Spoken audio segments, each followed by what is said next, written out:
Welcome back to another Shark Show. This is breaking news. We uncovered some urgent information that we think the citizens need before the next commissioner's court. And let's get right to it. Nate, you want to explain what we have? So after last commissioner's court, they were discussing the rules, and we saw the Ron and Ron show kind of drifting towards more restrictive policies. I figured this would be something that they would discuss amongst themselves through emails and whatnot, so I submitted what you call a Freedom of Information Act request to the county, and that went to the IT department, the county attorney, and HR, and I asked for all emails and attachments sent or received between the county judge and county commissioners dated between Wednesday 1/27 to the present. Now what I got back was really pretty interesting, and it was an email sent from Beth Stanley, who that's one of the judge's assistants. He's got 2 assistants in there. And Beth had sent out a letter signed by the judge addressed to all the commissioners saying, hey, here's Johnson County, and here's the template I would like to follow. Right. And what we see in here was kind of an addition to the commissioner court item, miscellaneous 5 and 6 from the citizen comment section. Mm-hmm. But they're redoing all the rules for, they haven't had it done in 8 years. The judge took the template from Texas County Progress, which isn't a government entity. No. It's a magazine. It's kind of a source that the judges and commissioners use for different things, and that's where you got the template. So it's not government driven. It's more of and we might even have to look into it. It could be taxpayer funded lobbying. We don't know.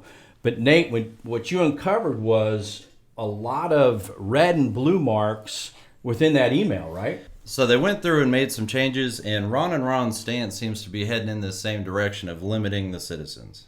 Right. And Courtney, it's great to have you back. Thanks. We sure missed you. Yeah, it's not fun when you have to miss because you're sick. But hey, fun fact, I did not need the government to tell me to stay home. Imagine that, right? All right, let's get into what the rules, procedure, conduct, decorum at meetings for Hood County has as opposed to Johnson County, which, the judge has said time after time after time that the Johnson County judge has been there forever, and that's his mentor. And here's a clip of him, he says a lot, but here's a clip of him saying it. The judge that I really like, I guess is kind of my mentor, is Judge Harmon in Johnson County, because he's been the county judge there for almost 26 years.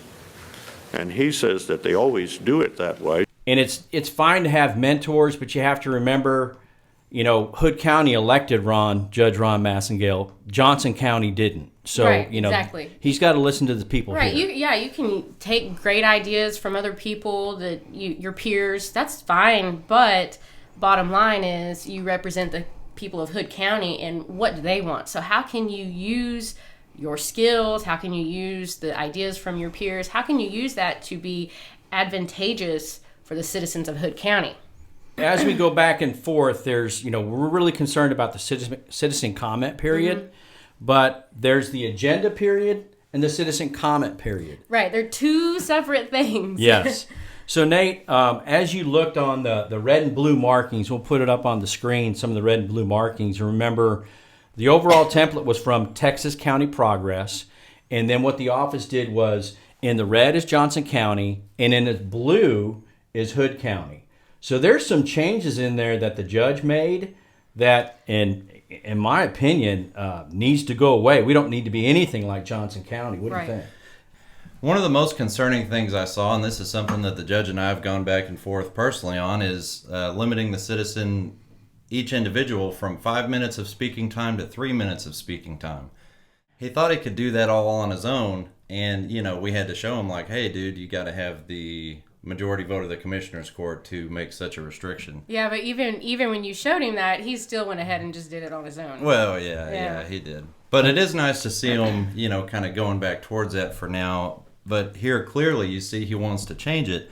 Another change he wants to make is limiting the citizen comments on each individual item from 30 minutes as it stands now, which I think is appropriate. Yeah. If we're going to do something major, we need to have 30 minutes of citizen input because, as smart as those 5 guys are, they aren't the end-all, be-all for intelligence in this county, Right, and the citizens' voice matters. That's who they represent. So giving them that time to speak on those agenda items, that to try and restrict that is kind of like you're trying to avoid listening to what the citizens have to say about something. And there's a catch-all in there. So if, leave it 5 minutes for each individual, up to 30 minutes on the agenda. Now we're talking about the agenda part, but the catch-all is they can vote. Yeah. And they could lengthen it. They can make it 10 minutes each for 2 hours. They can make it 2 minutes. If they have 100 people want to talk, right, they can make it a minute, 2 minutes, whatever they want, so everybody gets heard.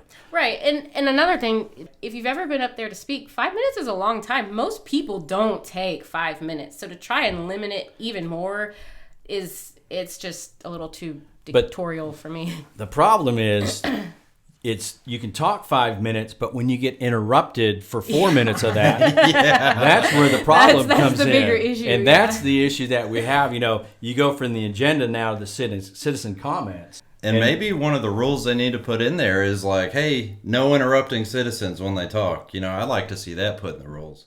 Or wait till at least they finish. But in getting back to the 5 minute, the 30 minute, there's also another one that we obtained a copy through Freedom of Information request on one that Commissioner Eagles sent out. And on Commissioner Eagles, there's a blank where it says when you have your agenda item in. And normally in the rules, it says Wednesday before noon. Mm-hmm. Kind of made that blank because maybe you could put it in Thursday, Friday, up until, you have 72 hours to present it to the citizens for Open Meetings, Act. So I don't know, is Wednesday too soon? Then they shut everything down. You're missing some work days in between there. Yeah. Maybe you can do, Thursday at noon. Right. And it's funny because I've seen stuff added on the agenda just watching this. Sometimes they add stuff Friday afternoon. Right. But I guess he's wanting the citizens to be held to a different standard where, you guys can only do it up until Wednesday. Right. And you see that agenda item come out, and it's an amendment to the agenda, right? And sometimes there's one amendment, sometimes there's two amendments. Yeah. So, that may need to be looked at also. But that could all come up in the workshop they're going to have.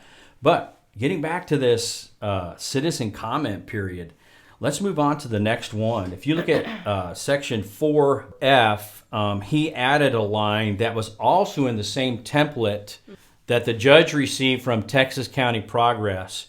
And under F, the sentence actually is, these rules do not prohibit public criticism of the Commissioner's Court, including criticism of any act, omission, policy, procedure, program, or service. And that was added in to that, but it's taken away from the Johnson County aspect of it. Right. And why is that important?